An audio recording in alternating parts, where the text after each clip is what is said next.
잠언, 가르쳐서 훈계하는 말이라는 그런 뜻입니다. 그래서 시간은 금이다, 혹은 오늘 할 일을 내일로 미루지 말라, 뭐 이런 속담, 격언 이런 것들을 잠언이라고 합니다.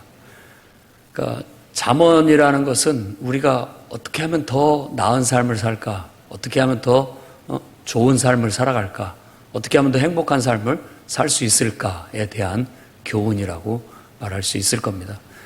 근데 이게 세상의 잠언과 성경의 잠언은 좀 다릅니다. 성경의 잠언은 일단 하나님을 공경하고 사랑하고 그분에 대한 두려움을 갖는 신앙을 바탕으로 해서 창조주 하나님께서 가장 기뻐하는 삶, 창조주 하나님께서 원래 계획하셨던 그런 인간의 모습, 그런 인간의 삶, 인간의 공동체, 이런 것들에 대한 조언, 격언, 훈계라고 말할 수 있을 겁니다. 그래서 원래 그러한 삶의 길을 성경에서 창출내민신, 모세 오경이라고 하는 것을 유대인들은 토라, 율법이라고 하는데, 그 율법이라고 우리가 번역한 그것을 기초교리, 기초교육 이렇게 이해하면 좋습니다. 기본적인 삶의 원리를 가르쳐주고 그 다음에 그것을 실천해봐라, 실천하게 하는 겁니다. 그러면 원리에는 안 나와 있는 구체적인 상황을 직면하게 되는 겁니다. 우리의 삶 속에서.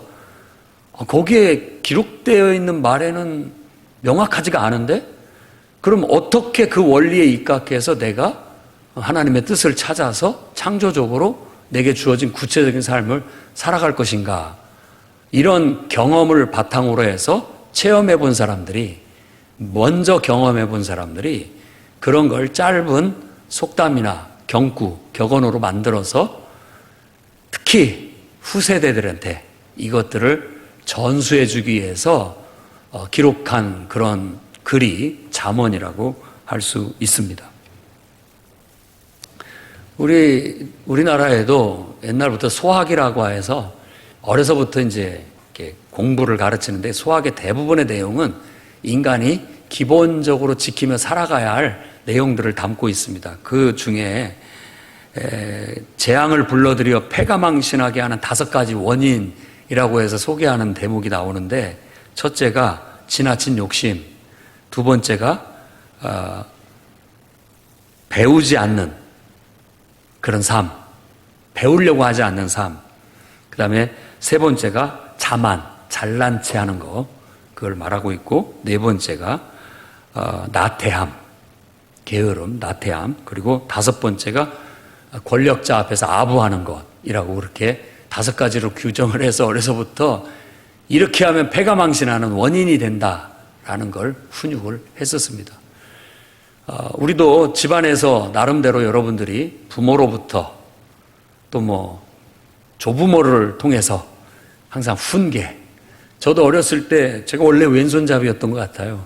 근데 밥상머리에만 앉으면 우리 할아버지가 왼손으로 하면 안 된다고 해요. 오른손으로 가르쳐가지고 오른손잡이가 됐습니다.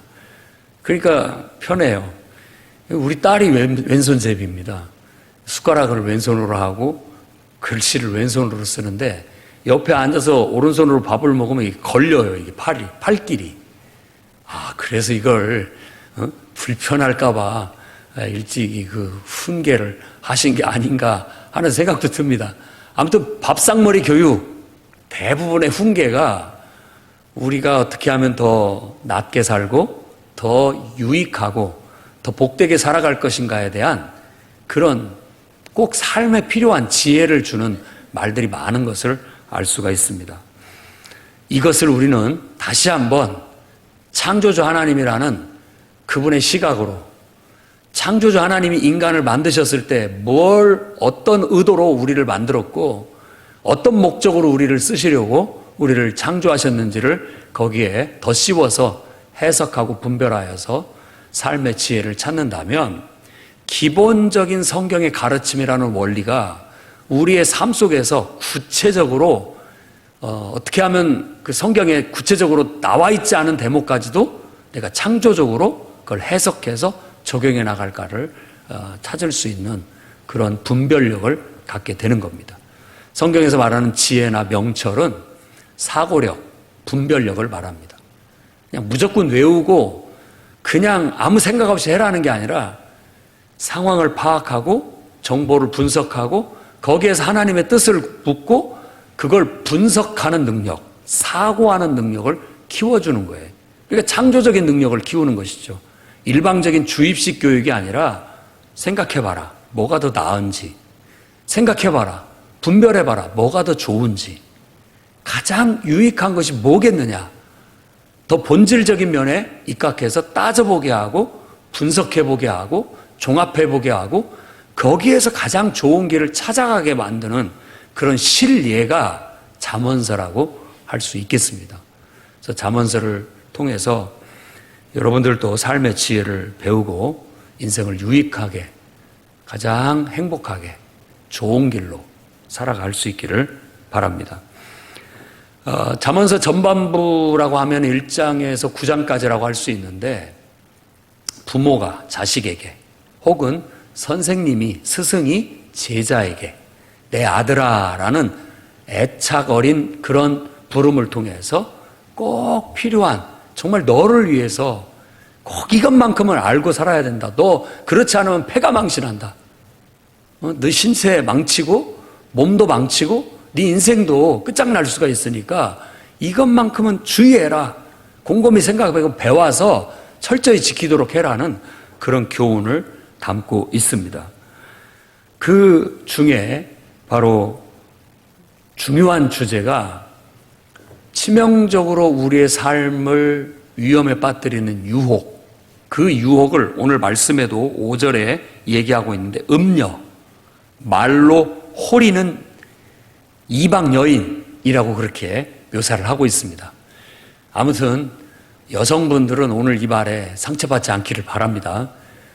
이 뜻은 그 시대에는 이제 여인이라는 그 어떤 남성 중심의 그런 문화 속에서 이런 표현이 나왔다라는 점을 일단 인식하시기를 바라고, 요거 자체가 음녀라고 한다면 우리를 아까도 얘기했듯이 위험에 처하고 우리를 달콤한 말로 유혹해서 우리를 나쁜 쪽으로 빠뜨려버리게 만드는 어떤 존재를 말하는 겁니다.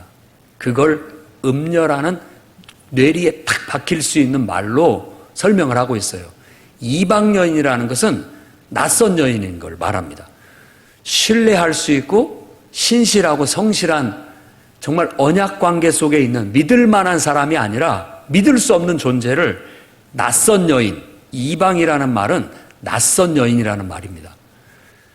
검증되지 않았고 제대로 잘 알지도 못하는 그런 사람을 주의하도록, 그런 존재가 우리한테 슬그머니 들어와서 우리의 삶을 망가뜨릴 수 있기 때문에 주의해라는 경고로 얘기하고 있는 거예요. 그래서 이 음녀나 이방 여인은 우리를 패가망신하게 만드는 유혹, 어떤 유혹이라고 이해를 하면 더 보편적인 이해가 될 수 있습니다.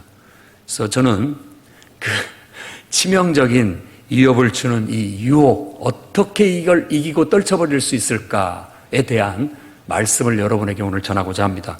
첫 번째는 취약한 부분이 있어요. 그러니까 취약한 부분을 오늘 점검하시기를 바랍니다. 1절 말씀에 내 아들아 내 말을 지키며 내 계명을 간직하라 라고 얘기합니다. 그러면 질문을 해볼 수가 있어요. 인간에게 왜 계명이 굳이 필요한가? 훈계가 왜 필요한가? 규칙이라는 게 왜 필요한가? 그 이유를 성경에서 찾을 수가 있는데 그건 성경에서 인간은 죄인이라고 규정하고 있는 말에서 알 수가 있습니다. 인간은 죄인이에요. 그럼 나는 죄 별로 안 짓고 그나마 내가 건전하게 건강하게 살아가고 있는 것 같은데 왜 나를 죄인이라고 하냐라고 말하는데, 이런 관점에서 죄인이라고 말하는 겁니다. 자, 인간은 해야 될 일이 분명히 있어요. 근데 잘 안 됩니다. 내가 해야 된다라고 생각하는데 그걸 잘 못 해내요. 내가 왜 이 모양일까? 연약함. 그리고 하지 말아야 된다라고 분명히 생각을 해요. 그런데 잘 안 돼요. 그게. 하지 말아야 되는데 묘하게 벌써 뭐 내 몸은 반응을 해갖고 하고 있는 그런 연약함을 경험하게 되는 거예요. 그런 연약함, 부족함, 불완전함을 느낄 때 우리가 신 앞에, 하나님 앞에 고백하는 말이 주여, 저는 죄인입니다. 라는 고백인 겁니다. 어떻습니까, 여러분? 진정으로 그런 고백이 하나님 앞에 나옵니까? 정말 저는 연약합니다. 불완전합니다. 미숙합니다. 나도 내 맘대로를 못하고 살아가고 있습니다. 내 감정도 내 맘대로 내가 다스리지를 못하고 있고, 내 욕망도 내 맘대로 하지를 못하고 있고, 의지도 내 맘대로 안 됩니다. 이런 정말 연약한 존재임을 정말 뼈저리게 느낍니다. 어떻게 하면 좋습니까? 라는 그런 심정을 다 포함해서 주여, 전 죄인입니다. 라는 고백으로 드려줄 수 있다는 거예요. 그러면 이 중에서 그런 고백을 안 할 수 있는 사람이 있으면 손 들어보십시오. 자신만만하게. 그런 줄을 알고 살아라는 겁니다. 그런데 살다 보면 가끔가다 그걸 망각하고 살 때가 있어요. 오만을 부리는 거죠. 오만을.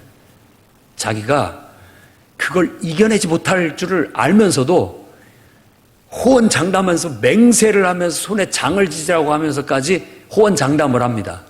그리고 나중에 보면 결국은 내가 그럴 줄 알았어. 그런 결과를 가져오게 되죠. 이제 다시는 안 해. 다시는 안 할 거야. 믿어줘, 믿어줘. 라고 뭐 별의별 소리를 다 동원해가지고 믿도록 만들어 놓고 나중에 보니까 또 똑같아지는 거예요. 또 똑같아지는 거예요. 그러니 우리가 얼마나 연약한 존재입니까? 오늘 하나님 앞에 그런 취약한 연약함을 가지고 있는 존재임을 하나님 앞에 노출시켜야 되겠습니다. 예, 여러분들의 그럴싸한 겉포장을 벗겨내시란 말입니다. 하나님 앞에 나아갈 때는 속옷만 입고 가야 됩니다. 제사장들처럼 속에 세마포 속옷만 입고 계급장 띄고 다 뭐 권력 띄고 뭐 내가 가지고 있는 소유 다 띄고 그냥 있는 모습 그대로 나아가는데 연약한 존재라는 그런 나 자신의 부족함, 불완전함, 나약함을 가지고 하나님 앞에 나아가야 되겠다라는 겁니다. 인류의 최초 인간인 아담이 바로 그런 연약한 존재였습니다. 사탄에게 속아서 선악을 알게 하는 나무 실과를 먹었어요. 그 나무가 선악을 알게 하는 어떤 막 효력을 준다기보다도요, 일단 하나님 말씀을 어기고 죄를 딱 지으면 선인지 아닌지 구분이 딱 느껴지는 거예요. 영적으로. 그게 선악을 아는 겁니다. 근데 문제는 선과 악을 안다라는 건 크게 나쁜 건 아니잖아요. 선악을 알면 얼마나 좋습니까? 좋을 수 있어요. 그런데 치명적인 문제점은 뭐냐면 악을 알면서 악을 다스리지를 못한다는 게 문제예요. 창세기를 곰곰이 읽어보십시오. 가인한테 하는 하나님의 말씀은 죄의 소욕은 네게 있으나 너는 죄를 다스리라고 얘기를 해요. 근데 안 됩니다. 가서 그냥 쳐 죽이는 거죠. 화가 막 치밀어 올라가지고 시기와 질투를 느끼고 감정을 자기 마음대로 주체를 못해요. 의지는 하지 말아야 된다는 걸 알면서도 하게 되는 거예요. 죄의 욕구가 있는데도 그 욕구를 내가 다스리지를 못하게 됨으로써 치명적으로 자기한테 해를 끼칠 뿐만 아니라 다른 사람에게도 해를 끼치고 이 피조세계 전체에 해를 끼쳐 온 세상에 가시가 돋게 만들고 엉겅퀴가 나오게 만들고 피폐한 세상으로 만들어 가게 된 거예요. 이게 인류의 역사라는 거예요. 그런 인간이 신이 어디냐고 얼마나 교만하고 오만합니까? 자기 앞가름도 못하는 존재가 신이 있으면 나와보라고 하고 왜 신이 정의롭지 못하냐고 따지고 이런 것은 얼마나 이게 오만한 태도입니까? 오늘 주님 앞에 우리 연약함을 가지고 나아가야 되겠습니다. 주님, 제 감정도 하나 주체 못하는 존재입니다. 제 욕망 하나도 제대로 주체 못하고 살아갑니다. 제 의지가 얼마나 약한지는 나보다도 주님이 더 잘 아십니다. 이런 연약한 인간입니다. 하나님의 도움이 필요합니다. 그래서 예배하러 나아가는 겁니다. 주님, 나를 붙잡아 주십시오 라는 마음으로 가야 되겠습니다. 그 다음에 또 한 가지를 생각해 봐야 되는데, 인간은 유독이 취약한 점이 있습니다. 다 개인별로 다 달라요. 어떤 것에는 나는 유혹거리도 안 돼요. 나는 그것은 거뜬해. 그런데 어떤 부분은 묘하게 약해요. 먹는 것에 약한 사람이 있을 수 있겠죠. 먹는 것에 이 식탐을 참지 못하고 뭔가의 결여로 인하여 그런 것들을 그 부분에 있어 굉장히 취약한 존재가 있을 수 있습니다. 우리가 다이어트를 얼마나 자주 계획합니까? 하지만 지금도 또 다이어트를 새로 시작해야 된다라고 마음속에 느끼고 있지 않습니까? 연약한 부분이 있어요. 근데 어떤 사람은 먹는 것에 재미를 못 느끼고 그냥 적당히 먹으면 그만두는 그것에 아주 익숙한 사람이 있습니다. 근데 뭐 그런 사람은 또 드라마에 푹 빠져가지고 아예 주체를 못하는 사람이 있을 수 있고요. 게임에 빠져서 그럴 수도 있고, 또 도박에 빠질 수도 있고, 술에 빠질 수도 있고, 담배에 빠질 수도 있고, 또 음란에 빠질 수 있고, 음욕에도 빠질 수 있고, 다양한 사회적인 문제 속에 취약한 나의 약점을 가지고 있어요. 그건 태생적으로 혹은 환경에 따라서 개인의 성향에 따라서 그런 점이 있다라는 그 점을 직시해야 됩니다. 누구나 다 그 약점이 있어요. 그런 것들을 알고 살아가는 거하고 무시하고 살아가는 건 큰 차이가 있을 수 있습니다. 너무 자만하지 마십시오. 약점은 잘 돌봐야만 돼요. 그렇지 않으면 그 다 잘하고도 한 가지의 약점으로 인해서 전체를 다 망가뜨릴 수 있는 것이 되기 때문에 약점에 대한 그런 점검이 필요하고 그것에 대한 충분한 장치를 해둬야 여러분이 안전하게 살아갈 수가 있게 되는 겁니다. 그래서 오늘 기도할 때, 예배 드릴 때 여러분의 취약한 부분이 무엇인지 하나님 가르쳐달라고 기도하시고 그 부분에는 별도의 장치들을 두셔서 그걸로 인해서 인생이 망치지 않도록, 그걸로 인해서 치명적인 해를 당하지 않도록 여러분 충분히 대비를 해 나갈 수 있기를 바랍니다. 두 번째로는 취약한 인간인 것을 알았어요.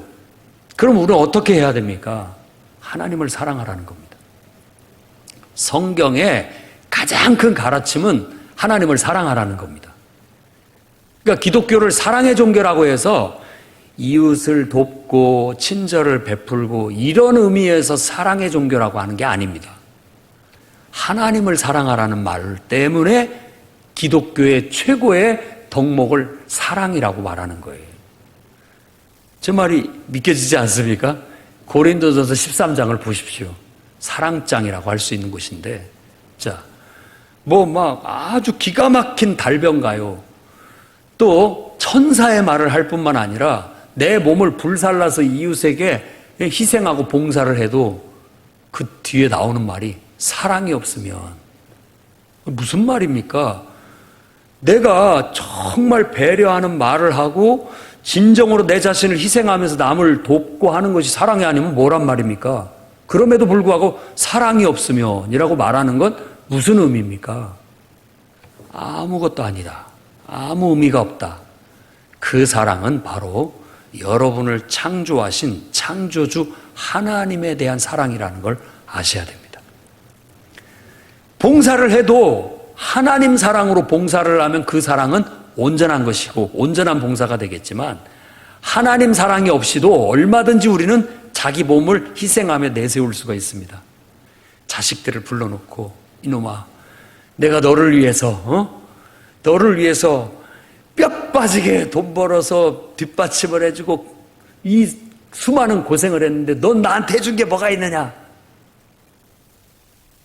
여러분 정말 그게 사랑이라고 생각하십니까? 어느 면에서 사랑일 뿐입니다. 나는 그저 하나님을 사랑해서 했을 뿐이다. 이게 진정한 사랑이라는 거예요.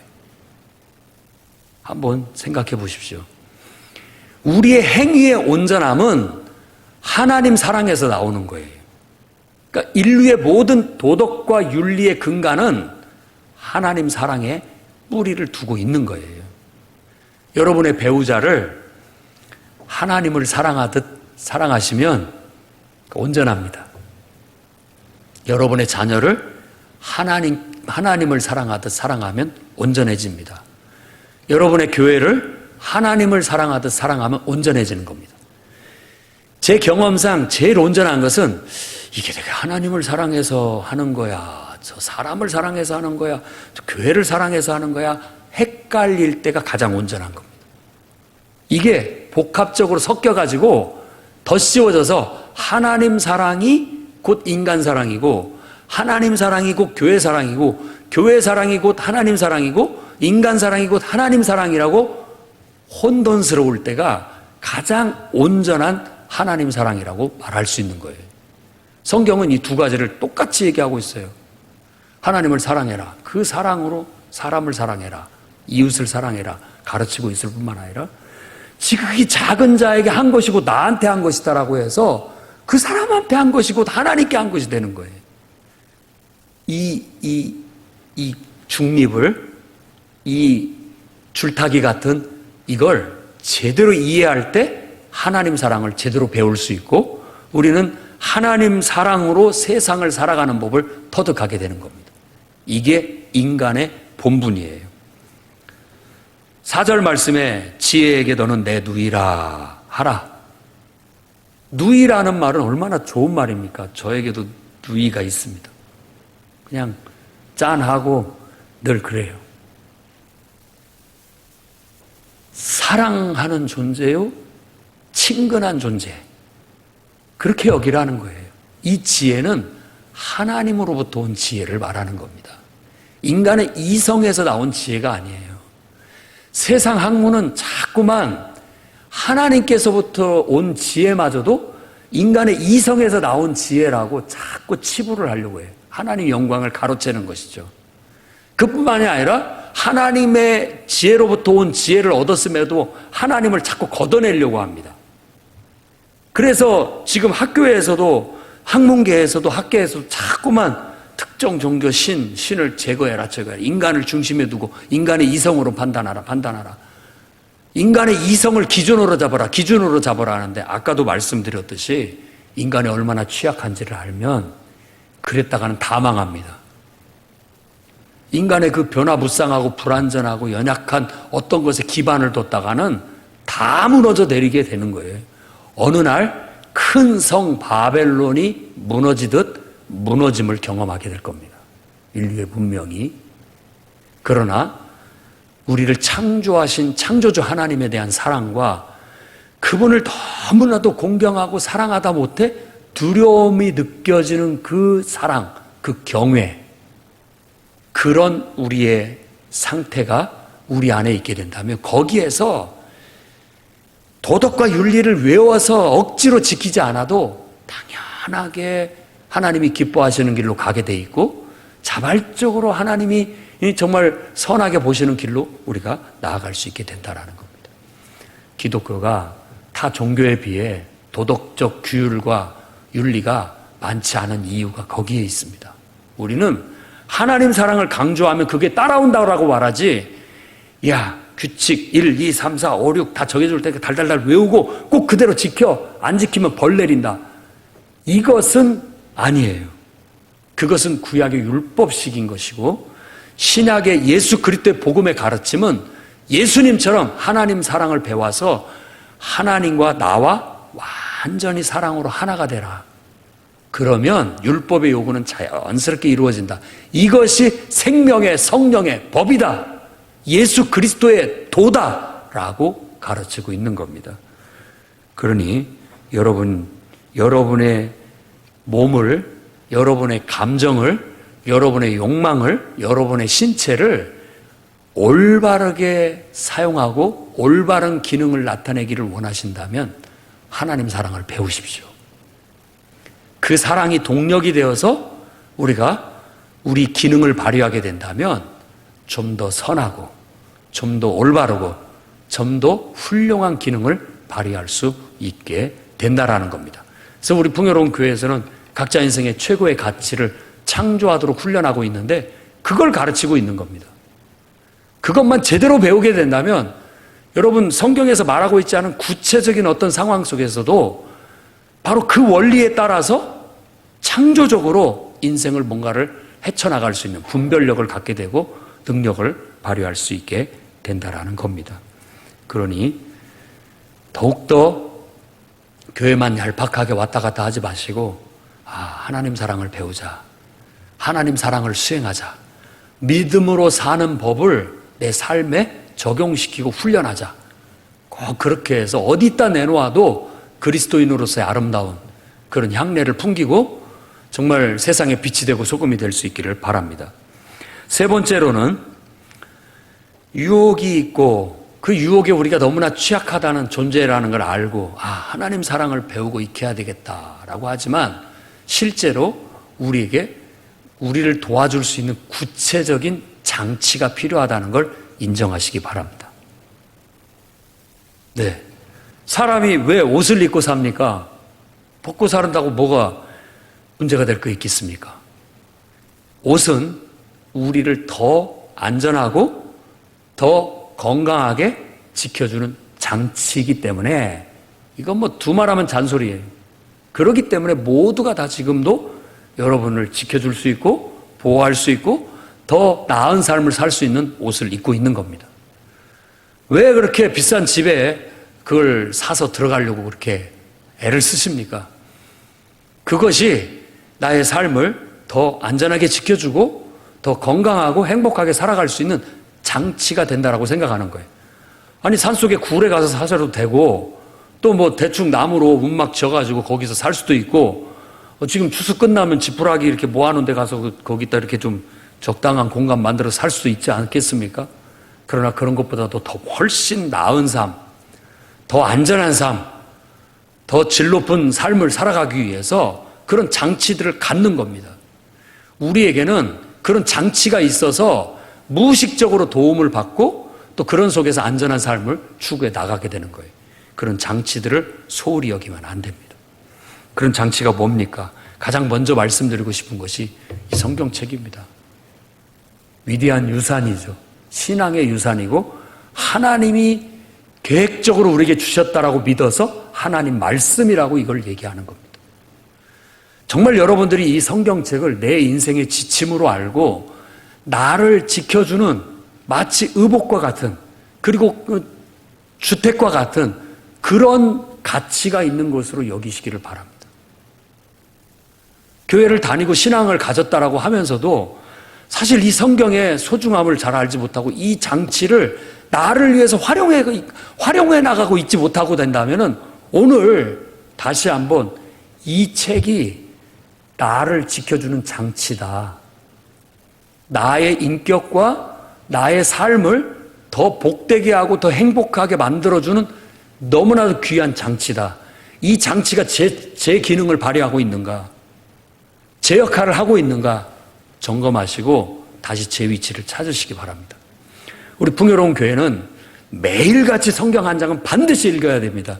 여러분이 이 교회 교인이라고 생각한다면 데스크에 있는 성경 읽기표, 우리는 1189장인 성경을 매일 한 장씩 정해진 그 본문을 반드시 읽고 적어도 노트 한 페이지에 그 말씀에 대한 기록을 노트하고 거기에서 기도하며 적용점을 찾고 실천해 나가는 삶을 실천하는 공동체입니다. 여러분이 이전에 어떻게 해왔든지 나름대로 방식이 있든지 어쩐지 그건 모르겠고 이 풍요로운 교회 안에서 함께 한 가족이 되어 신앙생활을 한다면은 이 말씀을 그렇게 활용하는 장치를 가지고 살아가십시오. 그게 여러분을 지켜줄 겁니다. 그게 여러분에게 은혜와 축복으로 여러분을 이끌어 가게 될 겁니다. 그게 여러분을 형통하게 만들 것이고 더 나은 인간이 되게 만들 것입니다. 그러니 꼭 실천하시기 바랍니다. 그리고 또 하나님이 주신 장치는 여러분의 가정과 부모입니다. 가족들이죠. 가정은 훌륭한 장치입니다.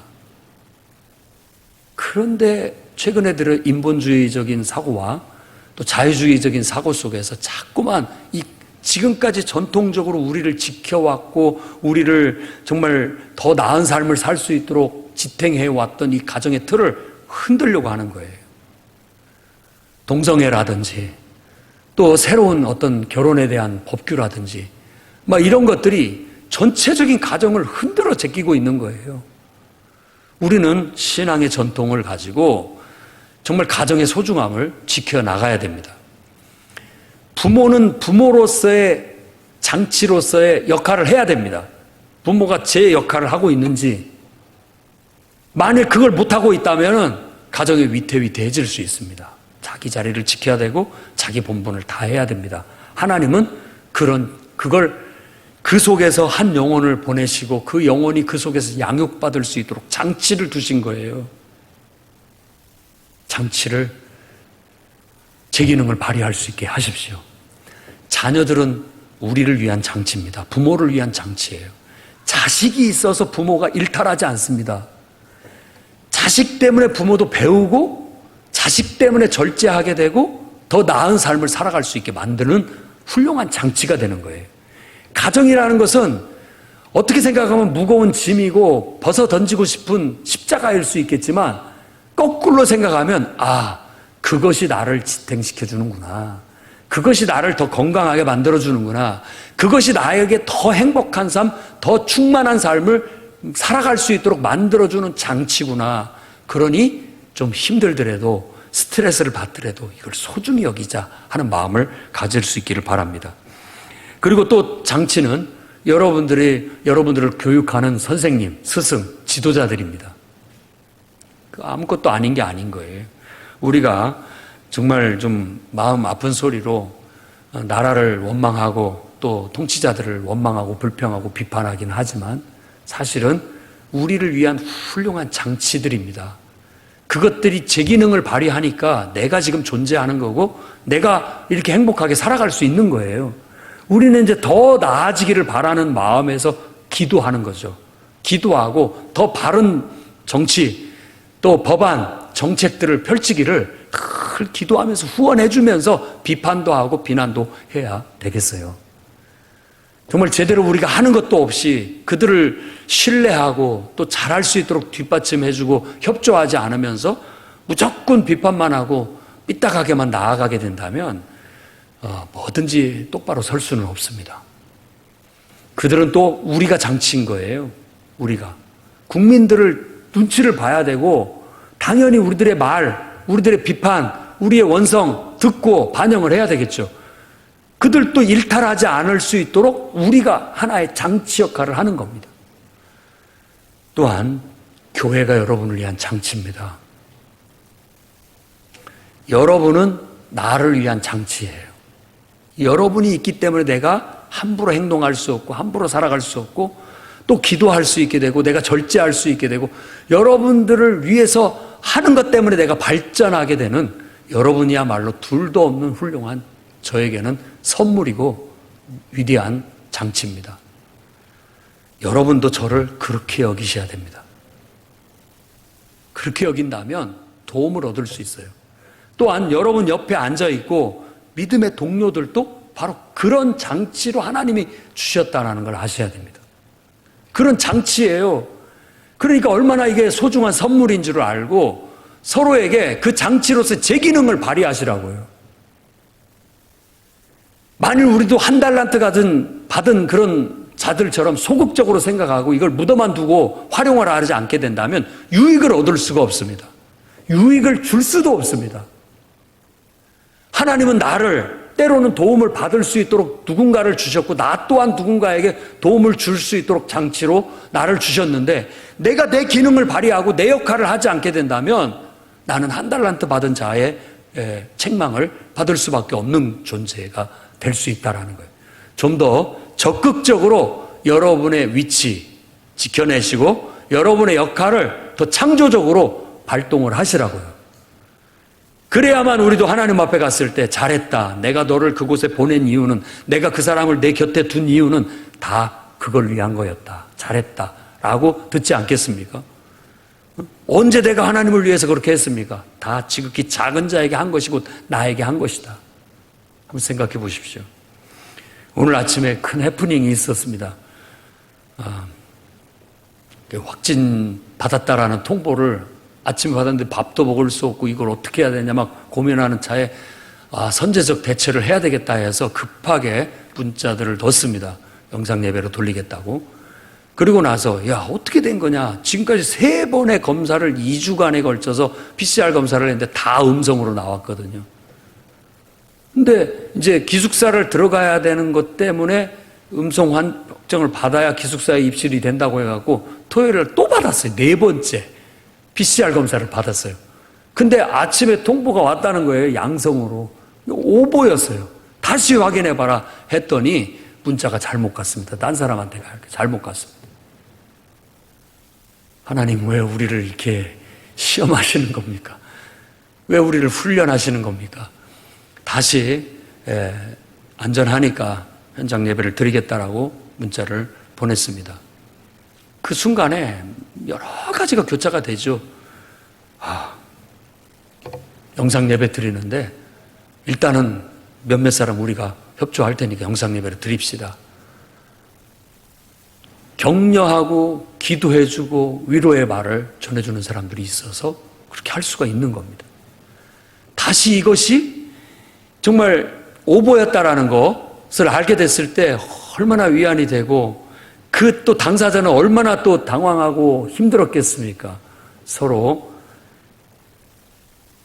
또 격려해주고 위로해주고 괜찮다 이렇게 하면서 다시 또 예배를 드린다라고 했을 때 잘 됐다라고 환영해주고 또 기도해주면서 이렇게 동참하는 여러 우리 믿음의 동료들이 서로가 서로를 지켜주는 정말 믿음의 장치들이고 우리가 유혹에 빠지지 않고 이 신앙을 끝까지 지켜낼 수 있는 하나님이 주신 선물 같은 장치라는 걸 우리가 다시 한번 깨닫게 되는 겁니다.